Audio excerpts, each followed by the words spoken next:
Okay, hi, Pastor Drew. Hi. All right, I am so excited. Do you know why I am so excited right now? No. Because the Olympics are coming. Yeah. Yeah! So every 4 years, everybody from the whole world gets together and competes in a sport. Yes. What sport, if you were an Olympian, what sport would you do? I want to do the shot put. Just Ooh. throw a big heavy ball as far as I can. Nice. That's awesome. Yeah. That's what about you? Ribbon dancing. Rhythmic gymnastics is what it's called, but it's ribbon dancing. I'm for that. Yeah. I can see you doing that. I just can't do the cartwheels. That's the one thing keeping me out of the Olympics. It's the cartwheels. If you believe in yourself, I think you can get there. Okay, great. Well, then there we go. 2028. I'm going to the Olympics. Let's do it. All right. So the reason I'm talking about the Olympics is because the Olympics have been around for thousands of years. And one of the first sports in the Olympics was wrestling. Like Greco-Roman wrestling? Yes. Like not like give them the chair wrestling, but like just old school wrestling. And did you know there's wrestling in the Bible? Yeah. Yeah. So let's get in the minivan and talk about it. Okay. All right. All right. Let's go. From the stories of Noah's Ark and Manna on the lawn, through the Gospels of Matthew, Mark, and Luke, and John. Whether you're new to this or an avid Sunday schooler, we'll learn about the Bible, Just like church. But even cooler! and we take what we learn and we use what we find to go into the world and let the light of God shine. Buckle up, kids. Minivangelism. It's time to go. Minivangelism. In faith we grow. Show.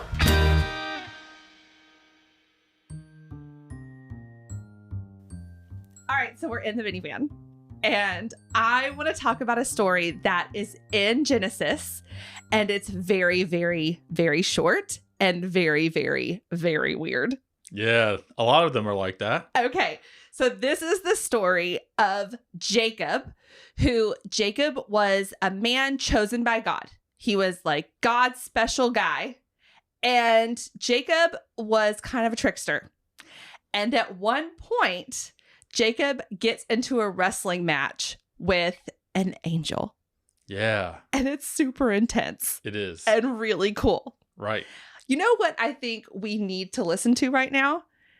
What? A super intense, really cool song about Jacob wrestling. You wouldn't happen to know where I could find one of those, would you? I do. Do you? Yeah, I wrote a song about this. No, you didn't. I did. Of course you wrote a song about it. So what everybody needs to know about the song, about the story before the song, is that Jacob is one of God's people, one of Abraham's children, who's been promised to carry on the promise that God made to Abraham. And so he's taking his family to where he knows his twin brother is, who he does not get along with, and they all have to cross a river. He sends his whole family across, and then he's starting to feel something, fear, wondering, nervousness about going to see his brother. And that's where this story happens. Yes. So with that introduction, here is Jacob is Wrestling. Let's go.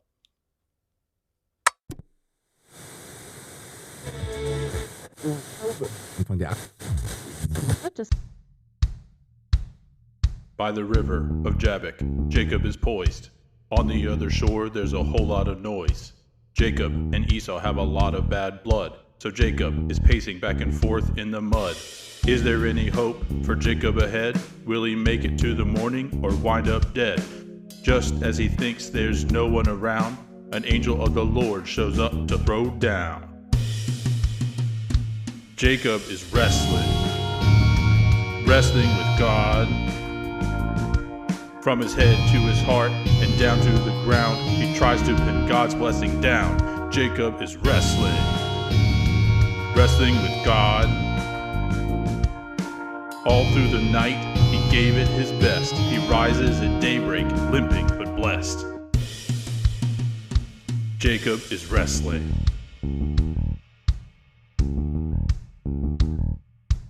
Jacob and Esau are Isaac's two twins, but Jacob is the one that's always gotta win. He's a robber, a trickster, and kind of a jerk, but somehow he's called to do the Lord's work.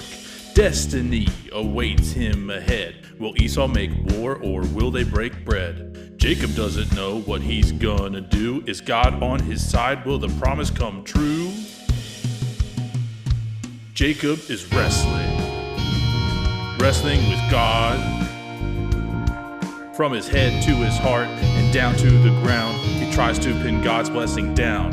Jacob is wrestling with God. All through the night, he gave it his best. He rises at daybreak, limping but blessed. Jacob is wrestling. The angel of the Lord grabs Jacob with his hands and twists his neck toward the promised land. Jacob gets tired, but he won't let go.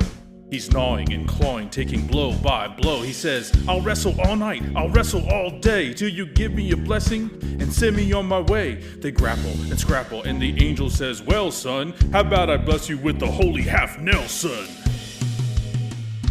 Jacob is wrestling with God. From his head to his heart and down to the ground, he tries to pin God's blessing down. Jacob is wrestling with God. All through the night, he gave it his best. He rises at daybreak, limping but blessed. Jacob is wrestling. As the sun comes up, Jacob feels a release. His hips out of joint, but he feels some peace. He got him a blessing along with a bruise. He wrestled with God, but he didn't lose. So wrestle with your future and wrestle with your past. You won't be the first and you won't be the last. The people of God have always been wrestling. We wrestle God and wait for the blessing. Jacob is wrestling with God. From his head to his heart and down to the ground, he tries to pin God's blessing down. Jacob is wrestling with God. All through the night, he gave it his best. He rises at daybreak, limping but blessed. Jacob is wrestling.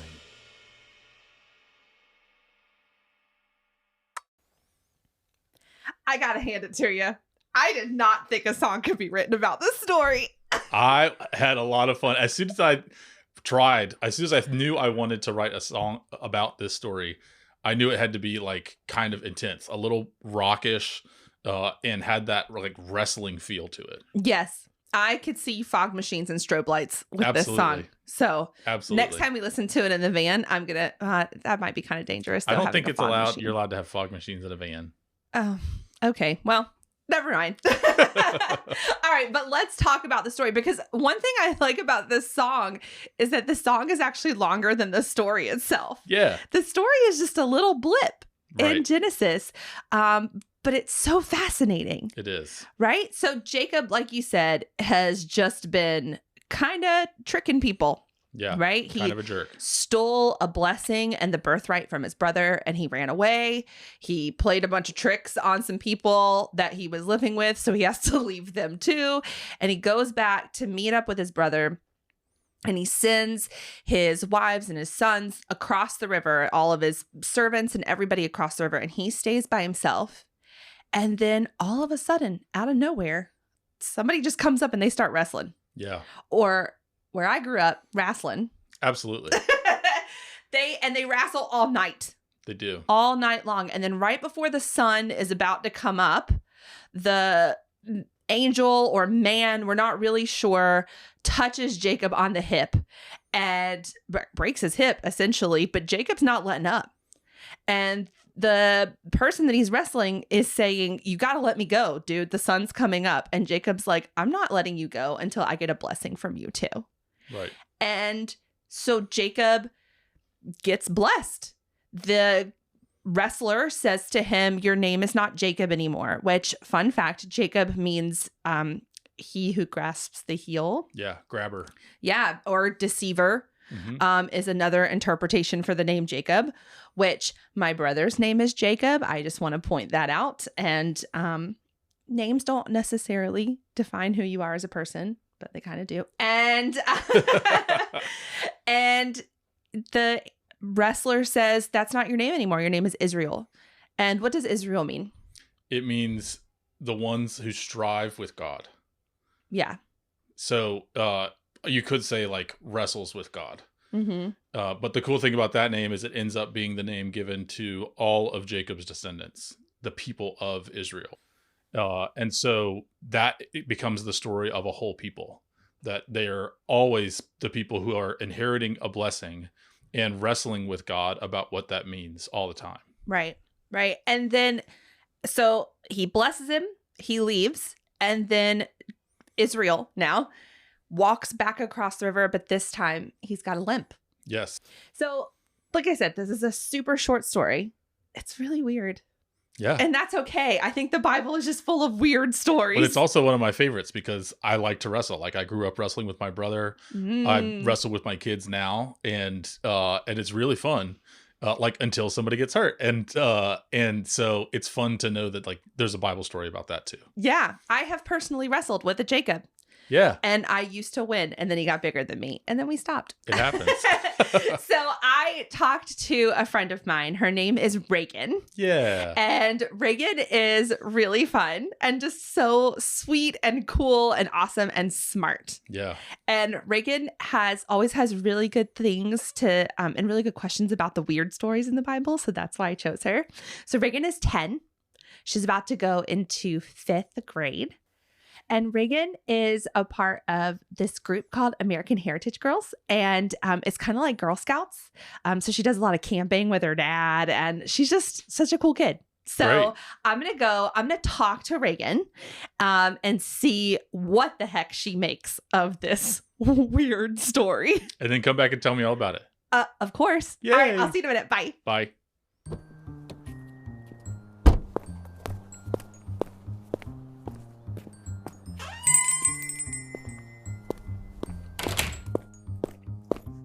Hi, Reagan. Hi, Anna. Okay, so today we are talking about a really short but really weird story in the Bible. Yeah, what is it? Well, we're talking about Jacob wrestling with God. Do you know anything about that story? Yeah, I do. You do? Okay, I knew that you were the perfect person to come and talk to about the weird stories in the Bible because you just know how to like ask a bunch of really good questions. And what I wonder questions do you have about this story? So I have 4 of them. Okay. And my first one is, did Jacob's hip ever heal? Because God, he broke it. And we know that God has the power to heal. But when he breaks something in a person's body, does it ever heal? Or did he have to have a person help him walk around for the rest of his life? I think it does say that he walked with a limp afterwards. Yeah, to get to his family across the river. Yeah. That's a really good I wonder question. I don't know that one.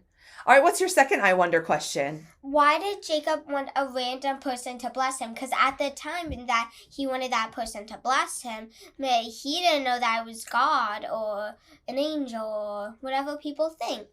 It is... So he wanted just this random person who he just wrestled with to bless him. That's a good question. I like that question of like what was Jacob thinking the whole time, right? Yeah. Like, and why do you think Jacob wanted him to bless him? Probably because he thought that something weird was going on and that he was an important person. So he should get that person to bless him. Right. And also, too, I think, Jacob was kind of like a collector of blessings, right? Like he stole his brother's blessing. Yeah, he did. So he just loves a good blessing. Yeah. What's something else that you wonder in this story? How did Jacob explain it to other people without sounding crazy? Because, I wrestled with I wrestled with God for an entire night, and God broke my hip, and now my name is Israel, not Jacob. That is crazy. How would you feel if what's your dad's name? Daniel. So imagine Daniel coming home one morning after being on all night. He's walking with a limp, and you're like, Daniel, what's going on? And he's like, my name's not Daniel anymore, it's Rick. and my hip hurts because I've fought with an angel all night. What would you think? I would call the hospital, and I would think he hit his head on a log and got knocked out. Yeah, I wonder what Jacob's like wives and kids thought about that. Yeah. They were probably like, this guy's nuts. Mm-hmm. Oh, man. And then what else? Like, do you have any other I wonder? I have one more. Okay, what's that? Has anyone else fought with God? Like physically, like everyone has to fight with God in the heart sometimes. Mm-hmm. Yeah, I have. I'll explain it at the end. But has they ever physically fought like Jacob? Because what I know, that Jacob's the only one I know so far that has physically fought with God. Yeah, he's not the only one in the Bible. He's not the only one that's seen God face to face, right? Like Adam and Eve, Yeah. like they hung out with God just in person all the time. Yeah, but they never fought with him. They never fought him. And then Moses, I know, saw God, but like he didn't get to see the full God. Like he got to see his back, which that's another story we'll talk about on a later podcast. I mean, I guess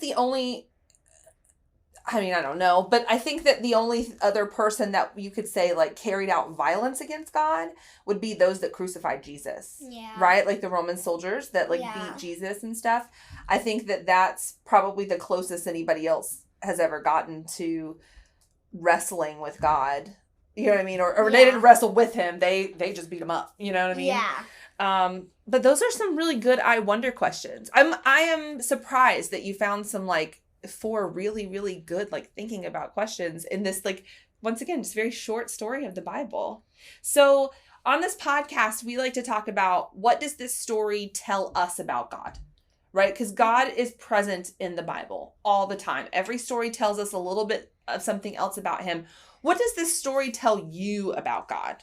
So, right now, about 7 months ago, my grandmother passed away, my mom's mom. Even though I'm fighting with God in my heart, I know that he will bless me and take care of me, even though I'm fighting with him. What do you mean you're fighting with God in your heart? I always prayed that she would live from cancer, but she didn't and passed away, and it made me really sad. And so I am fighting with him because I really love her with all my heart. Yeah. Right. And it's just trying to understand like what happened in that moment. And that's fair. That's fair to kind of want to know why. And, I think that you talk about that blessing. I think that when you may never know why, right? Yeah. But when you finally get peace from it, that's the blessing of God. But it's hard because she was with me my entire life, so. Right. And I think that, you asked, like, why did Jacob, or, we kind of want to know, like, Jacob fought with the angel all night, right? Yeah. He was persistent. And I think that, praying to God and staying with God and grieving, like, that's kind of like wrestling. You know what I mean? It's not like you're not physically fighting him and you're not even being mean to him. You just kind of want to know, like, what's going on? Yeah, what's going on in heaven that he needs my grandmother. Right. And maybe it's just, we don't know the answers to everything, right? Yeah. And that's okay. We keep reading our Bible. We keep praying about it, right? And we try, and we talk to people about it, right? Yeah. Like you talk to Miss Anna on a podcast. Yeah. Or you talk to Pastor Drew or your friends or your parents. And yeah. It's nice to talk to my mom about my grandmother because she's going through the exact same thing I am.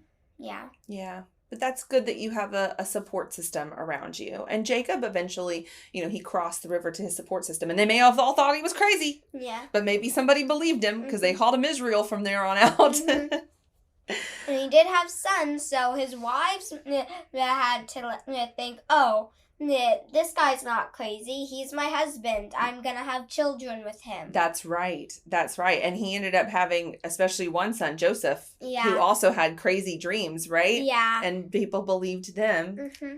Wow. So that's a really good read. And it's deep and it's sad, but I like that you were able to see that about God in this story. Mm-hmm. So now, I do this podcast with my friend, Pastor Drew. Yeah. And Pastor Drew thinks he knows a little bit of something about the Bible. Yeah. But I like to bring kids on to stump him. And he actually got stumped in the last episode. He did? My friend Emma asked a question and stumped him. Nice. So maybe, Reagan, you can stump him this time. Okay. I have some good ones. Okay, let's hear it.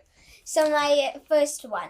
Now, why did Jacob keep on fighting the angel even after he said stop? But he said stop, but God didn't stop the angel.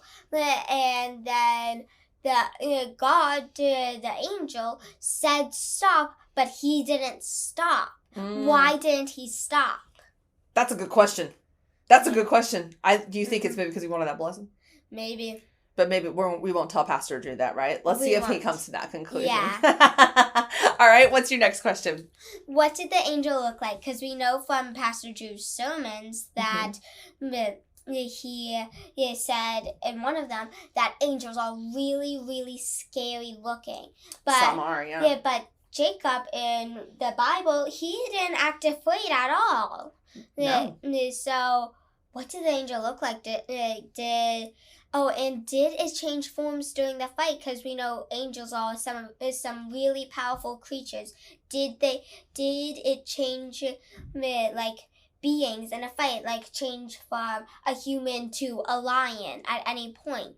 Ooh, that's a really good I wonder and a really good Stump Pastor Drew question. So way to combine them, Reagan. That's a good one. Thank you. All right, and how are we going to get him on this last one? How do we know if we should obey or fight God? Because in other Bible stories, we're told to obey God, but in this one, we're fighting God. So how do you know when you should... what do you think? I don't know, really, Cotton. It's kind of why I picked it for a Stump Pastor Drew question. Yeah, because I think you're going to stump everybody on that one. Oh, wow. Okay, I cannot wait to take those to Pastor Drew. Let's see if he can put up a good fight, because I know he's ready. Yeah. He's ready after getting stumped last week. He's ready. He can only say, the Bible doesn't tell us once out of 3. I know, and he already used it. Yeah, out of 3 good questions. So. Okay, so we do this. We always like to end on a joke, especially these stories that are kind of heavy, right? Yeah. So we always like to end on a joke. So do you have a joke for us today? Yes. Does it have to do with the story, or is it just a standalone joke? It's a standalone joke. But yeah, I also have another one, but I'm not going to do it. Okay, so let's do your standalone one. Let's hear it. What song does a hummingbird sing? What song does a hummingbird sing? I don't know.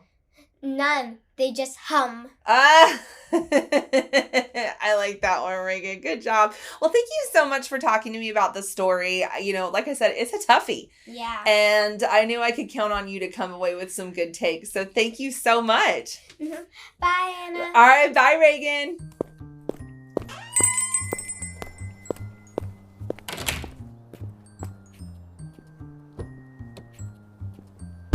Okay, I'm back. Welcome back. I love talking to Reagan so much. I'm so glad. She's just so smart, and I love all of her questions, and she took this story head on. And she had some really awesome I Wonder questions. So I'm going to hit you with the first I Wonder question. Okay. Are you ready? Because this is a good one, and this is one that I've thought about too. Did Jacob's hip ever get better? Oh. Yeah. I wonder... Did Reagan tell you what she thinks? She doesn't know. She said she said God has the power to heal. Right. So if he hurt him, did he heal him? Right. Or did he just have to have help for the rest of his life? Yeah. Part of what we know from the story is that he walked away with a limp, and we don't ever hear a story about his limp being healed. And so I think partially the answer is no. He was healed enough that he could still walk around and raise a family and ultimately have a bunch of kids. But we don't hear about his hip being healed. And I think that's actually a good thing, because part of what his hip reminds us is that like encounters with God are a big deal, and encounters with life and with God can like leave a scar. But there are people that have scars that have a story about that, and it helps them tell a story of when they encountered God. I mean, Jacob says, at the end of the story, I've seen God face to face. And so I wonder if part of the reason why it's not healed is so that Jacob will remember this story, and Jacob can tell other people about this story too. So sometimes I think when things aren't healed, or when we have a scar, it gives us a chance to talk about that encounter and be honest about what was difficult about it and where there were blessings in it too. Right. I love that. The reason I never run inside buildings is because when I was a little kid, I tripped and fell on a floor vent, and I have a scar on my knee since I was 4 years old, and I don't run in buildings anymore. And I always tie my shoes too, because I tripped over my shoelaces. when you hurt your knee, who helped you? My mom. Yeah. She and helped so me. in that scar, there's a chance to talk about when you got hurt, and there's also a chance to talk about who helped you. Right. And the scar points to both things. And it was a lesson. Yeah. And it's a lesson that I share with my own kids. Good. Yeah. And I'm sharing with all the kids listening to this podcast. Tie your shoes and don't run in a building. So another question that Reagan had, and I loved the way she phrased it. Why did Jacob want some random guy to give him a blessing? Yeah. That's fun. Part of it's a great I wonder. I wonder too. Part of what we see in the story is that Jacob, we're told that he notices a man, and then that man is called an angel, and that by the end of the story, Jacob calls that man angel God. Right. And so as they wrestle, part of what Jacob realizes is that it's not a random person, that it's God in person. Right. And so part of what we see is like Jacob realizing that as they wrestle. And so why was it a random person? Part of what we can, I think, wonder is where else have we experienced God, but we thought it was a random person? I think I like this story in part because it is God showing up in person. And that's part of the Christian story in who Jesus is. But it's who Jesus has always been. So for Christians, anytime we hear a story, even if it's in the Old Testament before Jesus is born, anytime we hear a story about a random person who turns out to be God, we think, gosh, that reminds us of Jesus. And so it helps us read the story again and say, it's almost like he's wrestling with Jesus. Because if it's God in person, that's who Jesus is. Right. But God has always been able to show up in what looks like random places or random encounters and bring a blessing out of it. Random at first, ultimately not random at all. Right. I like that. Yeah. So I loved this I wonder question. Did people think that Jacob was crazy the next morning? Oh, yeah. I wonder that too. Especially if you imagine Jacob is like in your family. Yes. And shows up walking different than he did. Yes. There's got to be a story there. It's fun to ponder like this particular family. You know, Abraham and Sarah have Isaac. Isaac and Rebecca have Jacob and Esau. And it's fun to wonder how much do they really realize that they are a different kind of family than all the other families of the world. Right. And how easily do they talk about God? I think they're probably still getting used to it. And I think that happens in our families too. Like sometimes we talk about God. Some families talk about God all the time. Some families don't. Some families, something happens in their life and they have to talk about God to make sense of it. And then suddenly God is like a member of their family. So I can imagine that definitely people could have thought he was crazy. But maybe this family has had enough experiences with God to hear Jacob say, I wrestled with God because I was afraid to meet my brother. And God gave me a limp, but I'm here with the blessing and I'm ready to go now. Right. And this family might say, yeah, that checks out. Like that's Yeah. that kind of thing happens in our family. Oh, and you have a new name? Awesome. Right. Yeah, exactly. So that kind of thing runs in this family. And perhaps like they're a unique people because they're told to expect that. Mm-hmm. Like that's part of their job as a family, is to be the ones that pay attention to God and follow God in a unique way. Right. All right. And so her last I wonder question, she came with 4 I wonder questions. Overachiever. I know, especially when, once again, we're talking about 10 sentences in the Bible. Yeah. Yeah. So it's like, It doesn't take much Bible to get really curious. Right. So the last one was, she wondered if there's anybody else in the Bible that fought with God. Physically fought with God. Now she's really testing me. I know. We should have saved this for the Stump Pastor Drews, but we're going to wonder together. Yeah. Nothing in particular comes to mind except there's this cool thing that happens through the whole Bible where eventually Jacob has a bunch of children. They have a bunch of children, and eventually like they're a whole nation, and they have wars. They have battles with other cultures, like any society does. And over time, there's if you pay close attention, this was taught to me by one of my teachers. Over time, more and more, God is the one that does the fighting. Now, God doesn't necessarily like show up with a sword, but if you think of other stories of battles, like the Battle of Jericho and stuff like that, there are supernatural events that happen that affect the battle. And part of the conclusion is that God is the one who fights for us. And so did anybody else fight God? Maybe not in the same way as Jacob, but anytime in the Bible that anybody is fighting God's people for God, it's that they're fighting God. Oh, and so that. Like, you mess with my family, you mess with me. And so I'm a part of this now. But over time, the people do kind of less and less of the fighting. And ultimately, part of what the Bible points to is a time when there will be no war. And we will have no reason to fight God or one another. And so that's part of the future that the Bible points to. The other thing that comes to mind is Jesus. And because we understand Jesus to be God in person, anytime somebody fought with Jesus, they were fighting with God. Mm-hmm. Except in the life of Jesus, the ironic thing there is that Jesus generally doesn't fight back. Jesus generally doesn't use weapons. And ultimately, he'd rather lose the battle than do violence to his opponent. And that's a different picture of God. In one sense, God is like this defender of the people. In Jacob's sense, God is really willing to wrestle with us, not in a way that Jacob doesn't die, but there's an outcome. And then in Jesus, he's the one who points to the future where there's nothing to fight about anymore. That I don't have to defend myself, and no one has to do battle because he's a bringer of peace. He just happens to bring it through a cross and resurrection.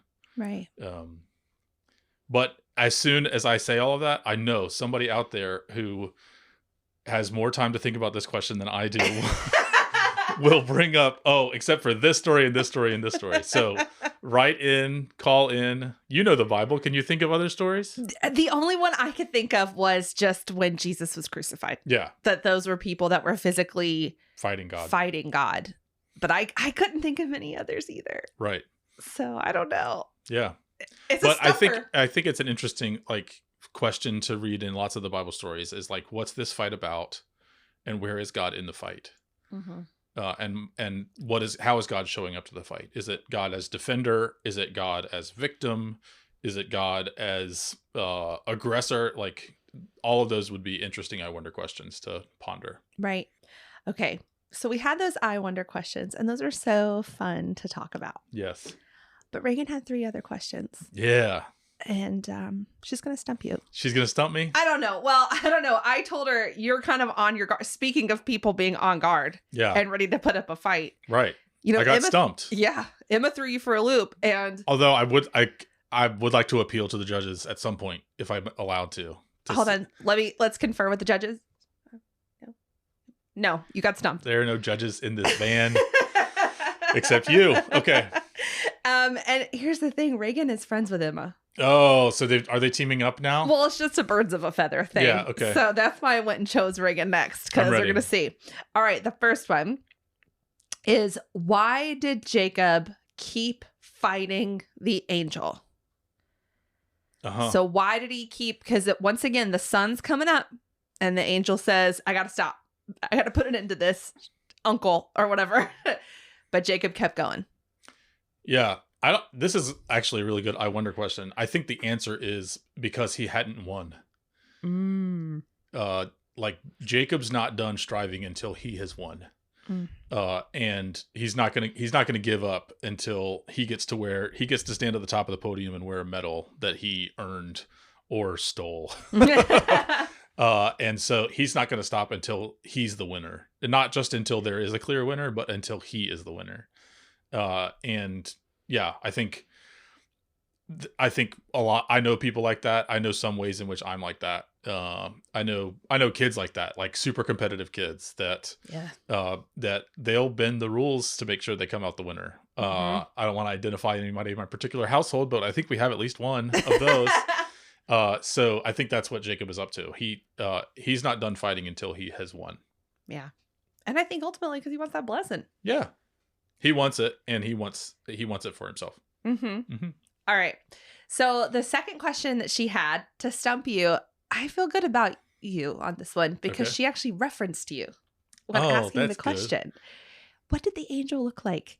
Because she's heard you say that angels are kind of scary looking in the Bible. So what did the angel look like? And then her follow-up question was, did it maybe change forms? Like, was it a shapeshifter trying to get out of whatever hole Jacob had it in? Yeah. I like that idea. If you were making a movie, it would be fun to make a movie that looked like that. We're told that at first it's a man. So what did the angel look like? A man. Okay. So you can kind of give me full credit for that. Oh, I give you full credit for that. And she did point out that angels are elsewhere described and they don't look anything like a man. No. They got wings and multiple eyes and rotating things, and it's wild. And angels in the Bible, it's not necessarily like its own species. Angel just means like messenger of God. And so any messenger of God in the Bible can be called an angel. Some of them are described being particularly crazy looking characters. In this sense, I think he looked like a man at first. And then in the course of wrestling and talking with Jacob, it's clear, oh no, this isn't an ordinary man. This is a messenger of God. This is an angel.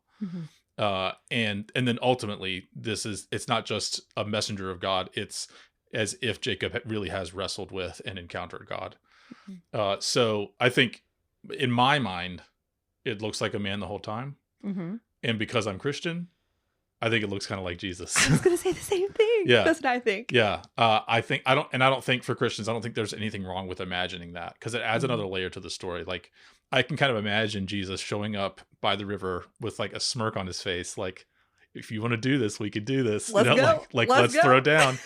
And you know, you talked about wrestling with your brother when he was like bigger than you. When there's a wrestling match between somebody who's bigger or smaller, like a parent and a child, when I wrestle with my kids, they're not going to beat me. Like, I'm like 3 times as large as them. Part of it is just to have fun and see how hard they want to try. Right. And so I imagine that same kind of face on Jesus, who at no time is Jesus worried about actually getting, eliminated, defeated. It's part of it is the fun of the wrestling. And so in my mind, that's how I imagine the one that Jacob wrestles with. Right. Okay. So this is the last question she had. Yeah. And before we get to it, I do want to mention, and we'll talk about this after the Stump Pastor Drew question as well, but I just want to mention when I talked to Reagan about like, what does this story tell you about God? She mentioned that she personally felt like she was wrestling with God. Good. Because of about 7 months ago, Reagan's grandmother passed away. And she doesn't know why. And it's really hard for her to understand why, especially when her grandmother got sick, she had prayed for her grandmother to get better. Yeah. And so she's just been wrestling with that a lot. So the question that she had is, when do we fight and when do we just obey God? When do we put up a fight, or when do we just accept what he has to say? Yeah. I don't think those are two different things. Go on.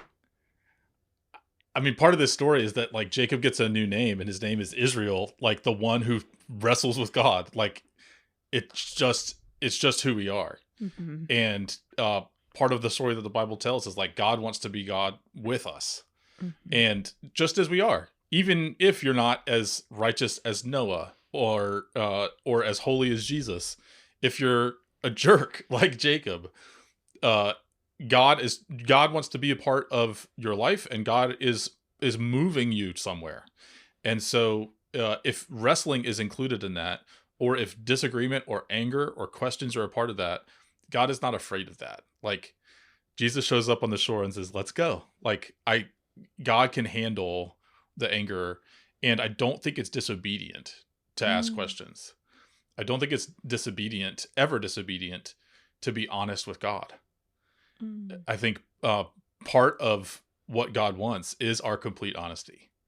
And I think the Bible tells us those stories over and over, because there's nobody who just simply obeys no matter what. There's a couple extreme stories which are in there to be extreme stories, like the story of Job, who like has to be okay with suffering. But part of that story is he's not okay with suffering, and he trusts God. Like both things are true at the same time. So part of the challenge is when you have questions, when you feel like wrestling, to have enough faith to go ahead and do it. To go ahead and say, all right, God, this is not a blessing. Like, this is not the blessing that I expected from you, and you've promised to bless me. So let's wrestle this out. And I'll wrestle with you all day and all night until you give me this blessing. And it may be a whole life of wrestling. But part of asking those questions, part of having that wrestling, is obeying God's command to believe that God is God, to believe in the promise of blessing. And so it's based on God's promises that we wrestle when we experience not blessing, which is different than Jacob's wrestling, because Jacob's just trying to get as much of it as he can for himself. Mm-hmm. Reagan's in the midst of grief. And so she's not trying to win. She just wanted to have her grandmother. Right. And her grandmother died. And so I think it's fair for Reagan and all others who are in the midst of unblessing to tell God about it and say, God, if I were you, this is what I would have done. You can also wrestle, ask questions, be angry, and not walk away. You can stick around to wait for the blessing, which is, I think, again, it is obedience. Mm-hmm. And at some point, it is also acceptance to say, I have questions. I'm not okay with this. And I will accept that the blessing is still coming. Right. I will accept my current grief and wait for the blessing. So I don't think it's an either or thing. Mm. And I am proud of Reagan for having enough faith to keep wrestling and to keep talking to God, even when she's in the midst of unblessing and one of her prayers wasn't answered in the way she wanted. One thing we always like to talk about on this podcast is, what does this story tell us about God? And I think in your answer, we kind of talked about that. And Reagan mentioned that too, that she was wrestling, but she knows ultimately she's going to get a blessing. Mm-hmm. And her blessing may just look like an answer, or her blessing may look like peace or acceptance. And that God is not mad at her for asking those questions. And that's what that tells her, that You know, when Jacob started wrestling with an angel or God or man or whatever, we weren't really sure, that he wasn't like smited. Yeah. You know what I mean? He didn't get in trouble for it. Right. He ultimately limped away with the blessing. Yeah. You know? And for those of you that want to keep reading the story, ultimately when he met up with Esau, his brother wasn't mad anymore. His brother forgave him. Yeah. He got his brother's forgiveness. Yeah. Which they actually broke bread together. Exactly. And like hugged and kissed. Exactly. And they were there when their father Isaac passed away, like together. And, you know, it was just, and then, you know, his family, Jacob's family, just got bigger and bigger and bigger. And ultimately, if you keep following Jacob's family tree, you get to Jesus. That's right. And so, you know, it took a long time, but I think that's what it tells us about God, is that if we just hold on and wait, eventually the sun will rise and the wrestling match will end. Yeah. You know? And I, you know, that's what it said. That's what Reagan saw. And I think that's what it tells me too about God, is that, he's okay with you just holding on. Yeah. Right. But hear me too. I think it's important that people that are listening to this, especially kids that are listening to this, Jacob wrestled with God for a night. And for some reason, Jacob was just built different and he didn't really get tired. It's okay though if you get tired. Yeah. It's okay. It makes me think of another story in the Bible where it was a war, right? And the Israelites are fighting, and Moses was told by God to hold his staff up in the air. And every time he lowered his staff, the Israelites would lose. But every time he raised his staff, the Israelites would win. But eventually Moses got tired and he had to sit down. And then his friends came and held his arms up for him. Yeah. And I think that that's something. Jacob was alone, but his family was just right across the river.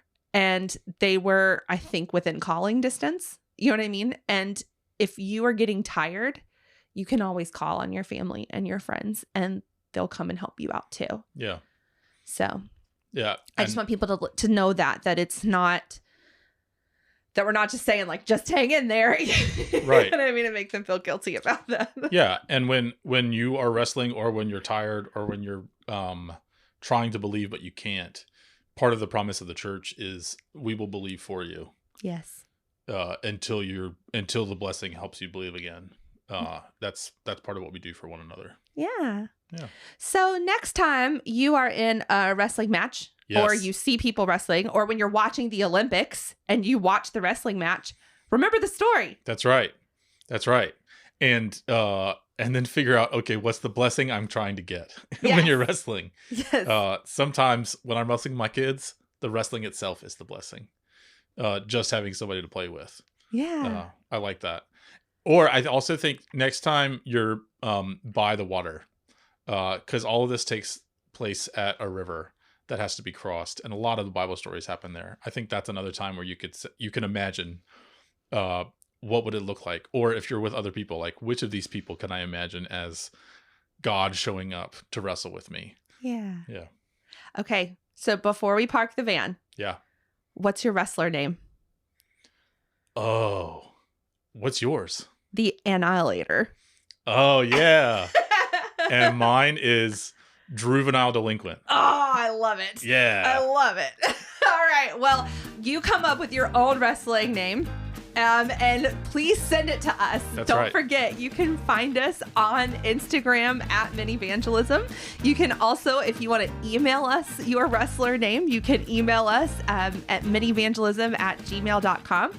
We also are taking your I Wonder questions, your Stump Pastor Drew questions, or if you just want to reach out and say hello, we would love to hear from you. Parents, don't forget that we have our companion episode, The Driver's Seat, which is a podcast that is just for parents. It's the same story, a different vocabulary. So we'll talk about Jacob wrestling without the kids in the car up next. All right. Where are we going now? To Paris. Oh. To the Olympics. Okay. All right, let's go. Okay, all right. Bye. Minivangelism and The Driver's Seat are hosted by Anna Burrell and Drew Colby. Theme song written by David Burrell and produced by Evan Setzer. The theme song was performed by David Burrell, Drew Colby, and Evan Setzer. Podcast, sound design, and editing done by David Burrell. Minivangelism in the Driver's Seat are a ministry of Grace United Methodist Church in Manassas, Virginia. For more information, check out umcgrace.org.